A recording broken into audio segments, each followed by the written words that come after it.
To whoever finds this note, we have been shipwrecked for 5 days on Seal Island at 43 degrees, 53 minutes north latitude, 68 degrees, 45 minutes west longitude.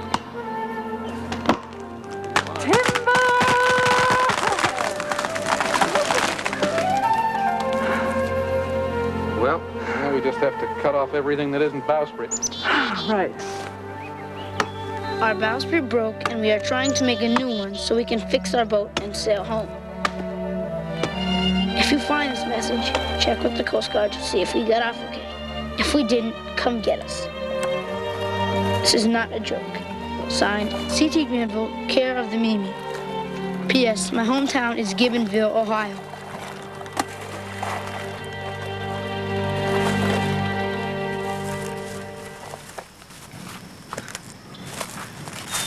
What are you doing? I'm making a calendar. How? A stone for every day.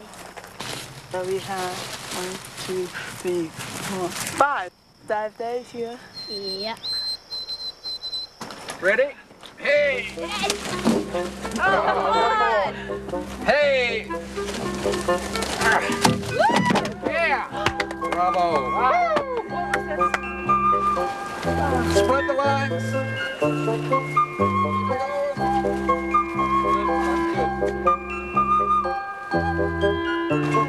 Swing your end around, Rachel. See if you can match that breakup.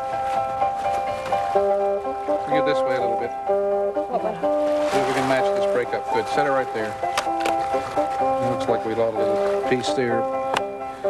That'd be a good enough pattern to make a new one.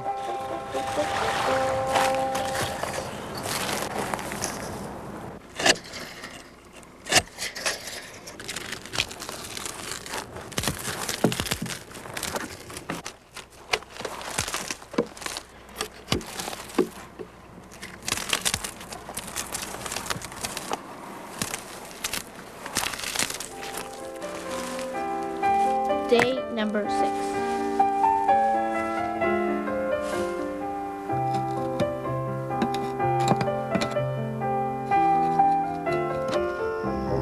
Hey, Arthur. Any luck fixing that transmitter? No, How about news of the search for us? nothing yet today. But I got the ball scores from Canada. But they're in French. Keep trying. Let's get going on this bowsprit, you guys. Otherwise, we'll be paying rent on this island.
There you go.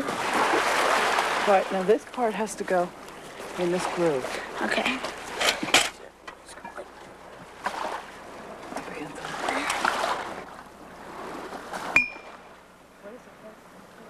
Okay, tap that end cap. A little bit more. A little bit more. Well, that's too much. Back a little bit. That looks good right there. Put that lag screw in.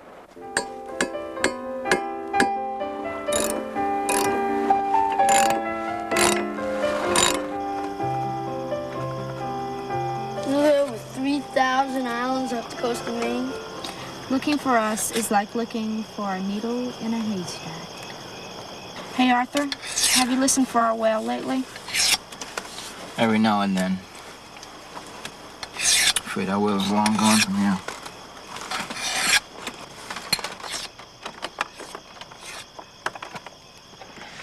Hey, Richard, turn on the whale tag receiver.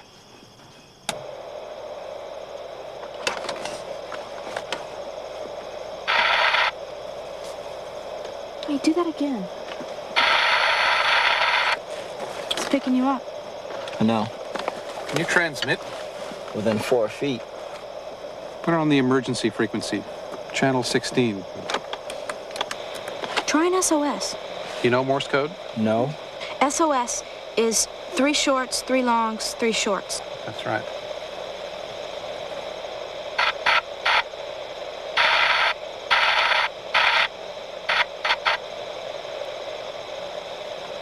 Try it again, Owen.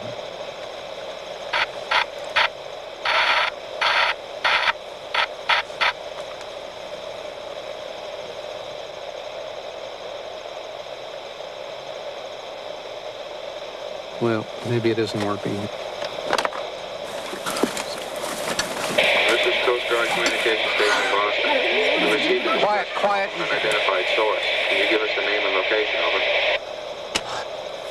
Tell them who we are. Tell them who we are. How do you code Mimi? M, it's 2 longs. I, it's a short and a long, I think. Try that. Da-da, da-da, da-da, da-da. Vessel Mama, this is Coast Guard Communication Station, Boston. CT, the menu. Sally Ruth knows Morse code. I'll go get Is her. that correct, over?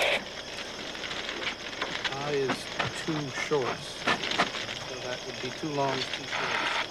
Da-da, dit-dit, da-da, dit-dit. Roger, understand Mimi. Vessel Mimi, we've been looking for you. Can you tell us your location and status, over? Home sweet home. Quiet, We quiet. got the Coast Guard. We need you to do Morse code. Tell them that all on board are okay. Tell them that all are okay.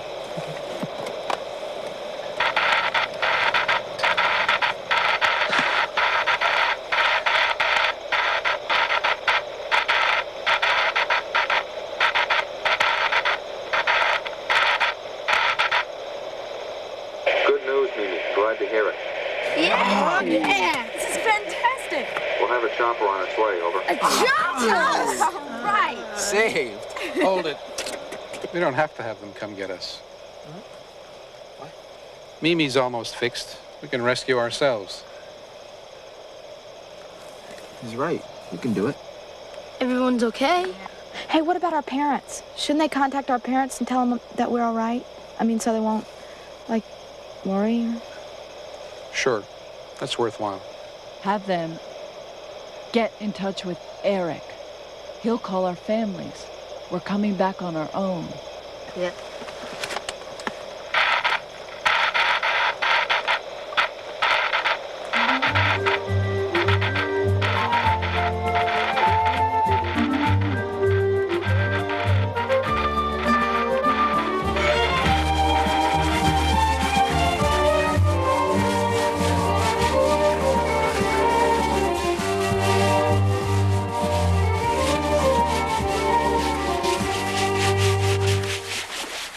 Just rub it right in here. Okay. Are we gonna varnish it? Oh, we might. Put another coat of this on as soon as this dries. Not gonna soak in too well. So messy, though. How you doing, you guys? No holidays. Oh, you guys have done this before. Maybe we should just stay right here and go into the bowsprit business. What do you think?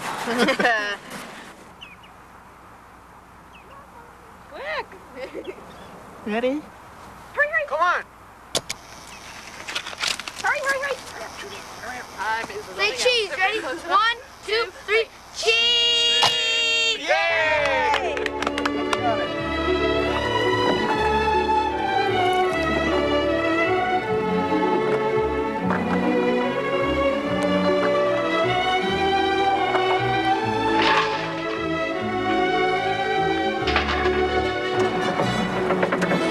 Take that tire out. Keep it forward. Keep it going. Swing that end in. Okay.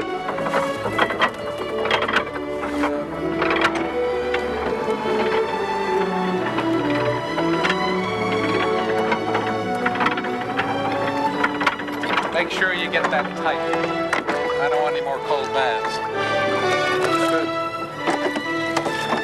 Be underway in no time.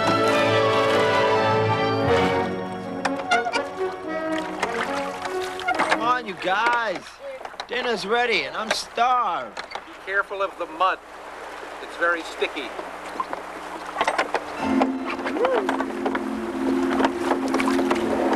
Pull in the I told you it was sticky.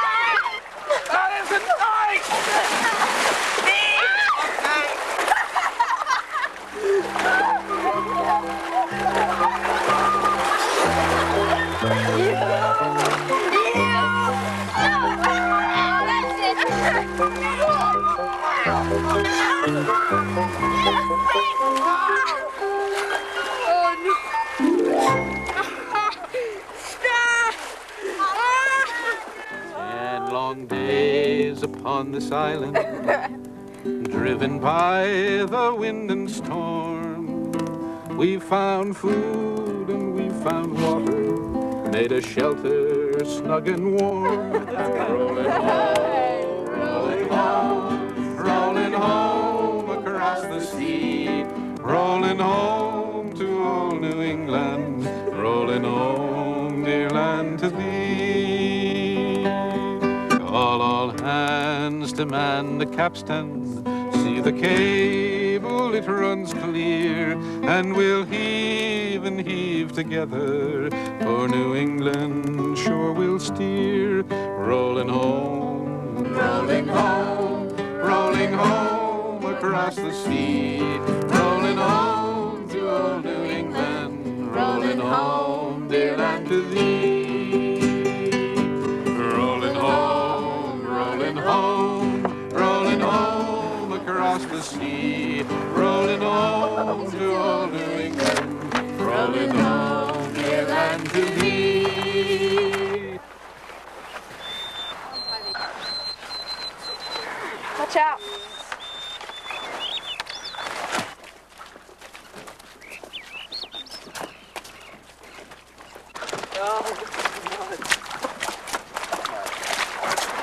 Can this go on this trip?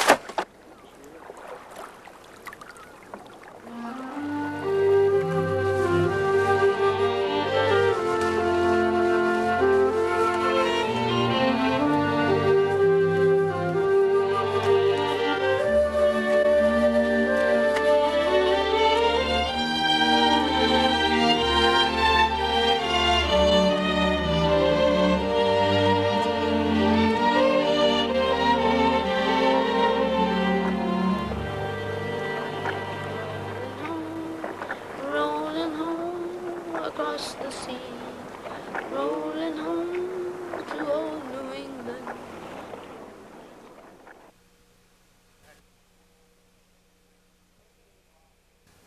Building a new bowsprit was not easy for the Mimi crew, stuck on an island without many tools. But by following a plan and measuring carefully, they managed pretty well. Building whole boats is not that different. You have to follow a pattern and measure carefully. I'm Mark Graham. Where I'm standing used to be filled with boat builders. It's the Kennebunk River in Kennebunk, Maine.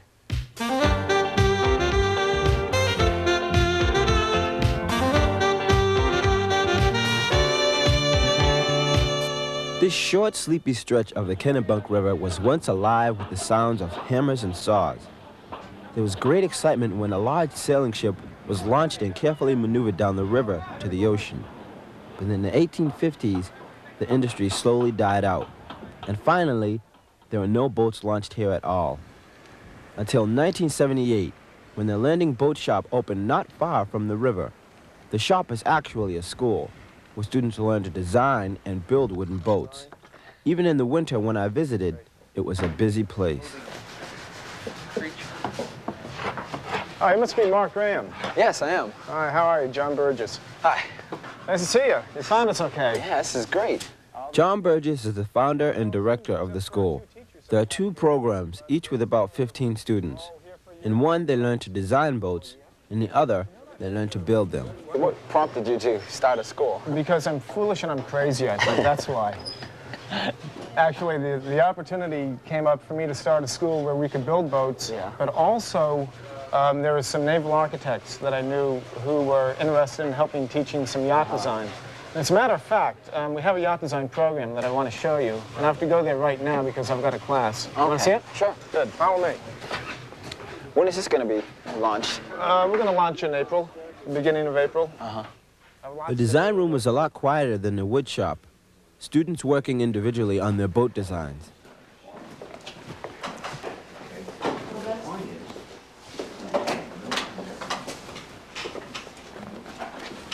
This is your desk. This is my desk. That's right. Is this your classroom and your students? No, I'm a student here myself. Here? In your own school? Here in my own school. How'd you manage that? Well, we have a really good teacher here, and I wanted to take advantage of studying with him for a year. So just like all the other students, I'm paying tuition and coming here and... How do you grade yourself? Well, I don't grade myself, he grades me. And it's not always easy. Yeah. Each student designs 4 boats during the year. A sailboat, a motorboat, a commercial workboat, and then a design of the student's choice. To design a boat, they have to learn some important lessons, in addition to good drawing techniques, like how to figure out mathematically if the boat will even float, or how much sail or engine power a certain kind of boat needs. We end up with a triangle in the middle. You must have to know a lot of math, too. Figure out all these mathematics. Yeah, you sure do. And one of the problems that I'm having is I've been away from my algebra books for about, 15 years. Yeah. And I've had to take them out and dust them off and crawl back into them and teach myself how to use algebra. There's quite a bit of math that goes into designing a boat. It's pretty much high school math. Yeah. But even for me, it wasn't easy. And yeah, it's high school. It's not easy for me either. Later, I talked to one of the students, Debbie Scaling. Debbie was already a world-class sailor before she came to the school, so she concentrates on learning the fundamentals of sailboat design. She learned to sail when she was just 8, and she sailed in races all over the world. I've been to the Azore Islands off the coast of Portugal, and to South America, and Africa. You've been all over the place. Oh yeah, I've gotten to travel quite a bit. I've spent a little time in New Zealand and in Australia. I was a very lucky American woman in the fact that I got to sail with a group of 9 French women on a 65-foot boat and race across the Atlantic. And we were the first group of women to race a boat that size across the Atlantic. So that was pretty nice. That's pretty impressive. You've been traveling all over the world. How old are you? 25, but I get asked that question a lot. 25, that's it? That's it. I'm 18, I've been downtown like twice. Oh, now, come on. I think you're pulling my leg. Wow, now I can see what brought you here, your love for sailing, I'm sure. Yeah, but there were more reasons than that because, well, last year in October, I had a sailing accident off the coast of Cape Hatteras, which is right by North Carolina. I was taking a boat from Maine down to Florida, and on the way down, we had a very bad storm, and we had winds from 80 to 100 knots and seas from 35 to 50 feet. And we were in a boat that was, I guess, just not really capable of taking on those kind of seas, and we sank. Just down under? Well, the boat was picked up on top of a wave, and the boat was so heavy. It also had very big cabin windows. Yeah. Okay? And with those big cabin windows and that heavy boat, when it was picked up on top of the wave broke underneath it. Okay? And the boat fell off on its side. And with the momentum, as it fell down, when it hit the water, all the windows broke in. Before the boat could stand back up again, it was filled with water and going down. Where were you at the time? I was asleep in my bunk. Asleep? Yeah, I'd been on the helm for quite a long time before, and I just couldn't stay up any longer, so I'd gone down and gone to sleep. We managed to get out of the boat into a Zodiac. Yeah. A little Zodiac dinghy. So myself and 4 other people floated around in the Atlantic for 5 days. That's scary. It was pretty scary, and because it was so really, really cold out, 3 of the people got the hypothermia and died. Really? Yes. And after the 5 days, on the 5th day, a Russian freighter brought us into land. So we were very lucky, but I certainly don't want to see anybody else have to go through the same thing that I've been through. So it kind of is my job, I guess. It's my calling to come here and design safer boats so that everyone can have safe, nice trips and sailing can keep up its good name. Debbie's story really shocked me, and I was suddenly glad to have both feet on dry land. It's great that she decided, because of her tragedy, to try and save other lives with better boat design. The design students have a great advantage at their landing boat shop because they can walk next door to see boats actually being built. Peter Webb is one of the instructors in the workshop. He showed me some of the work of his students who work in teams. He also explained what happens before a design like Debbie's can become a boat. The small drawings are blown up to full scale. This work is traditionally done in a large open loft, and the new drawings are called lofting. That we've drawn the lines in different colors so you can see it. Right here is a set of plans that you've seen in the design room. Yes, I remember. The short lines. And then here it is represented full scale. So this is the actual size of the boat? That's it. In completion, that's how full big size, right.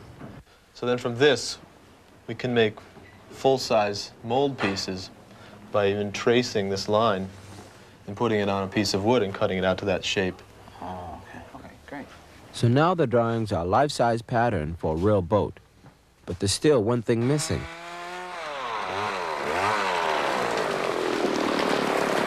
The wood to build it. All right, look at that tree, what a beauty. The boat shop buys its fancy woods, like teak and mahogany, from big importers. But most of their pine and oak comes from Ward Allen, who owns the local sawmill. So gentle with it. Hey, Ward! John and his instructors personally select a lot of the wood, inspecting it for irregularities in the grain. This oak will become the ribs and the outer planks of one of the boats under construction.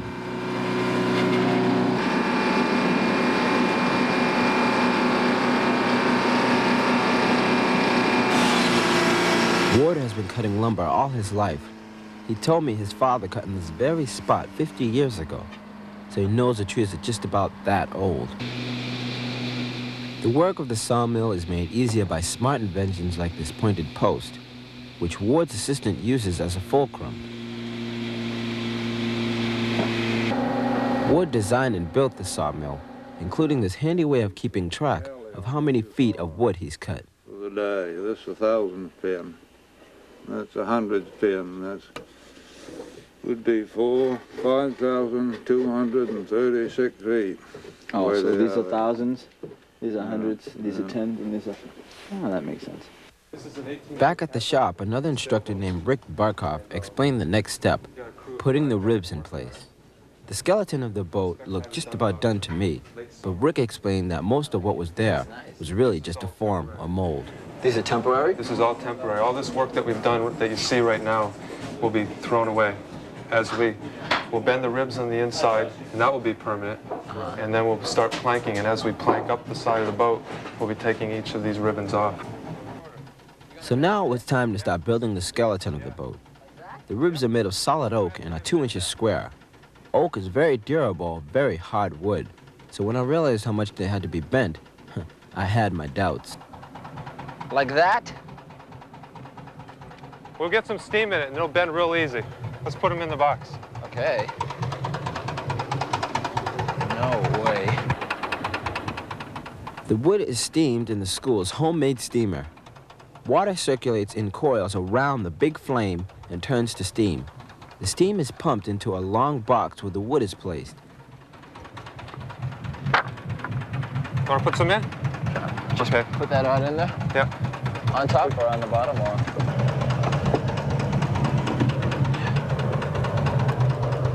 The ribs have to be steamed for about an hour before they're flexible enough. If they're in there too long, the steam will drive all the natural moisture from the wood, leaving it too brittle when it dries. So you just leave that in there for all that time, huh? Yep. Aren't they like wicked hot when you take them out? Yeah, you gotta wear gloves when you... Oh. While we were waiting, we took a look at another sailboat that was a lot more finished than the one we were working on. Seeing the ribs in place with the outside skin of planking screwed on helped me understand our next step better. Yeah. You see, this stuff right here is the planking. There's a lot of activity when the ribs come out of the steamer. It's hot now, it's hot. Get out way. You. And it's a race to get them in place before they cool and dry. If too much time is taken, the ribs crack as you try to bend them. That's beautiful. Just walk it right up just like that.